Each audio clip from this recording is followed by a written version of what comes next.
Hey y'all, N4H here, and I have another accessory, I believe, that has come in for the Yaesu FTX-1, thanks to Andrew N1YLO, who donated to the channel so that I could show you these videos and the articles I've written about the radio. For those of you who are S9 members, you can read the articles, which I try to keep up to date as well, the written content, and then of course videos will continue to come out. So this was an item that was back ordered. Let's see here, just came in this afternoon.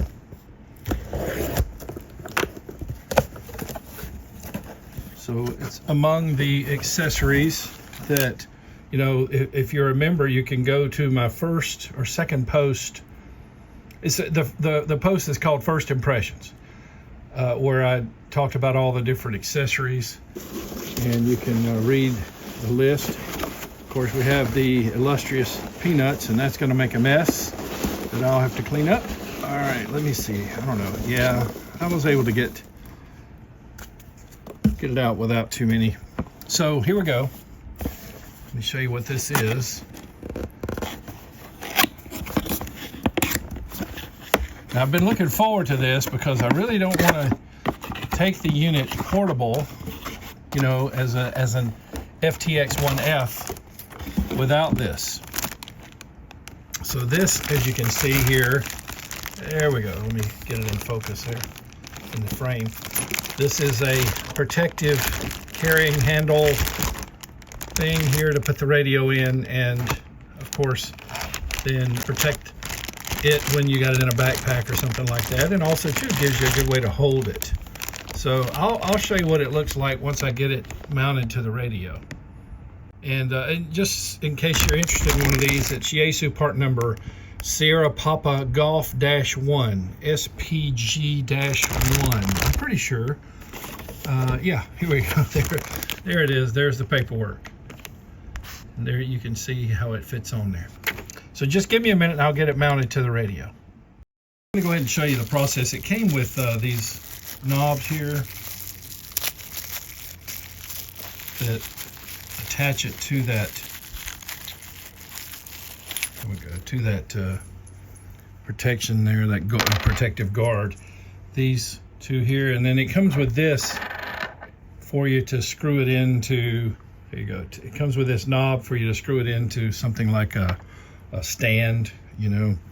So let me go ahead and flip it over here, and you see the hole right there. So that will be for 1 inch. So let me see about where that hole is on the bottom of the radio. Okay, so it's right here on this bottom corner right there. So just want to make sure I line that up.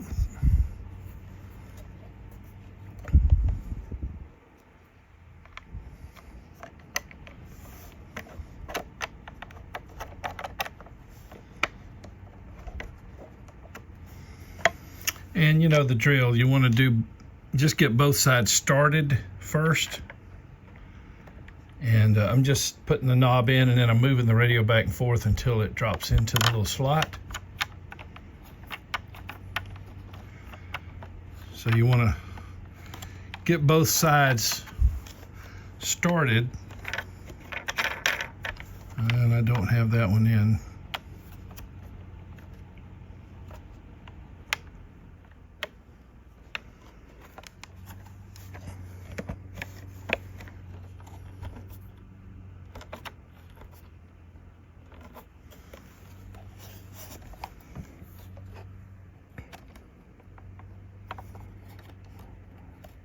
I don't think I had it in the thread.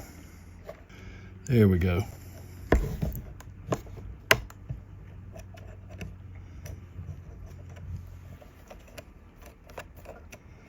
Just be careful not to cross thread it. It felt like it might be cross threading.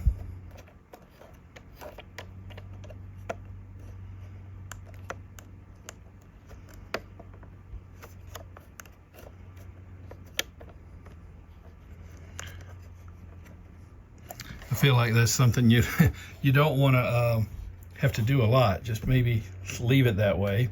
Now you're going to probably wonder, well, wait a minute, what about putting the battery on the back? Yeah, so I'm wondering that same thing.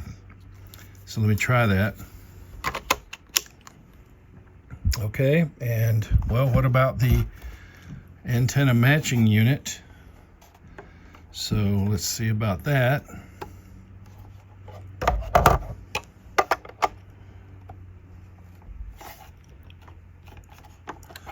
All right, so there it is with the battery and the antenna matching unit and the protective handle. Now, I'm not going to kid you. That's a bit of weight there. That's probably 3.5 pounds. I'm just guessing. But, yeah, a bit of weight. You know, and I'm comparing that to my FT891, which I've carried for Summits on the Air all the way to Mountain Goat, plus another probably 600 points, 1,000 to Mountain Goat. And the FT891 weighs 4.18 pounds. So this is not a lot less weight for 5 watts versus, well, 10 watts if I run it off that BioNO battery there, that 6 amp, which that will run my FT891 at 45 watts for about 100 contacts, between 90 and 100 contacts. Now I can run this with it as well because I took the cable that comes with the FTX-1 and I put an Anderson power pole on the end so I can plug it right in there, and then the radio puts out 10 watts. Now, okay, let's put that in perspective. If somebody says, hey, I've got you 5.5 at 5 watts. If I ditch this battery and switch over to that BioNO 12 volts, I'll have 10 watts, and they may come back and say, well, now I have you 5.5. You know, you get a half of an S unit when you double your power. So on an accurate meter. Now, you know, switching over, going to 100 watts with the FT891, I mean, they'd probably get me solid 5.7-ish. So it's 5.5 versus, think of it this way, it's like a 55 versus a 57, whether you're going to do QRP versus 100 watts.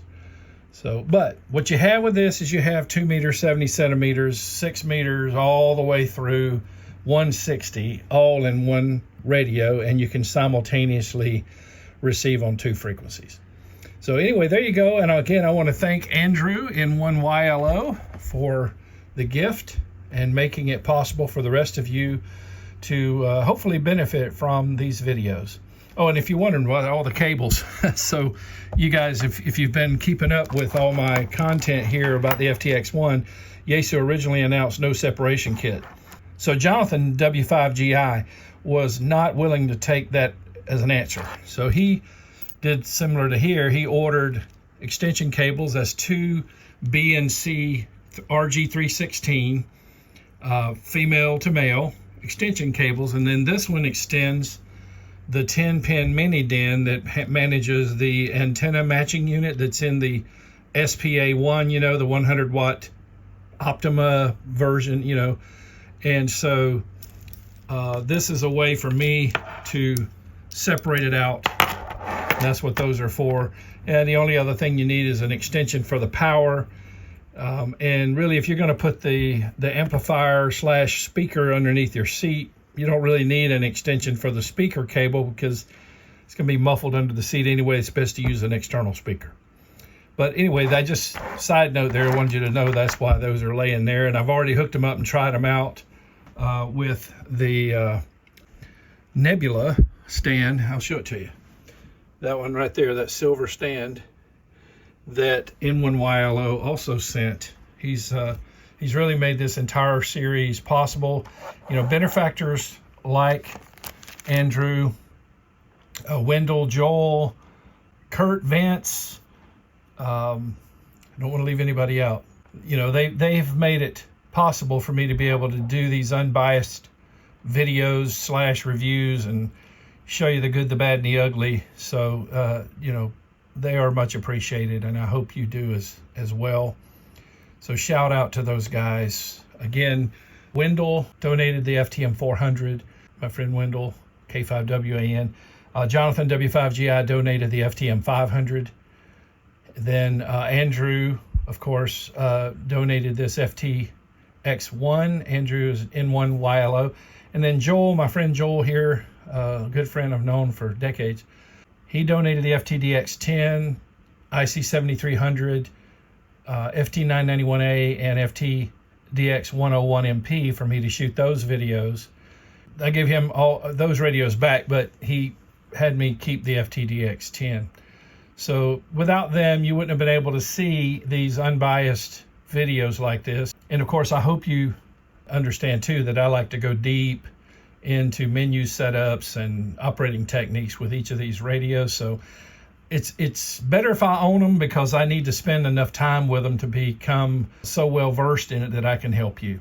But again, thank you to Andrew for sending this protective guard here. And I'll look forward to shooting some video footage with this setup out on a summit someday. Hey y'all, I want to leave you with this view. This is the way it will look when I take it out on a soda outing. I've got a tripod here that I ordered on Amazon. I guess I'll put a link in the description, but I need to let you know it came with this little spacer over the threaded quarter 20 bolt there. And with that on there, it can't quite make it into the radio enough to attach, so I just took that off. But you know, this device here will fold up nicely into the backpack for travel. And then when I get on a mountain for summits on the air, I'll just mount it there and put it on the tripod. So there you go. I'll leave you with that. Hey, again, thanks for watching videos on my channel. And I want to especially thank those of you who I call long haulers, who have become S9 members annually for multiple years. We're coming up on 5 years. Without you, the channel would have shut down before the first 50 videos, really. And now I'm closing in on 1,000. And that's not even including the other content, the written content that's on the Patreon site. So without people like these long haulers, this would have ceased a long, long time ago, because I want to be able to tell you the good, the bad, and the ugly. I can't do that if I have corporate sponsors providing radios and gear like that. I want to be able to tell you the absolute truth, good, the bad, and the ugly. And so I want to acknowledge 5 of those Patreon team long haulers right now. Please stand by for about 42 seconds. I want you to know some of the people who are behind making this channel and this content happen. 73 from N4H&H.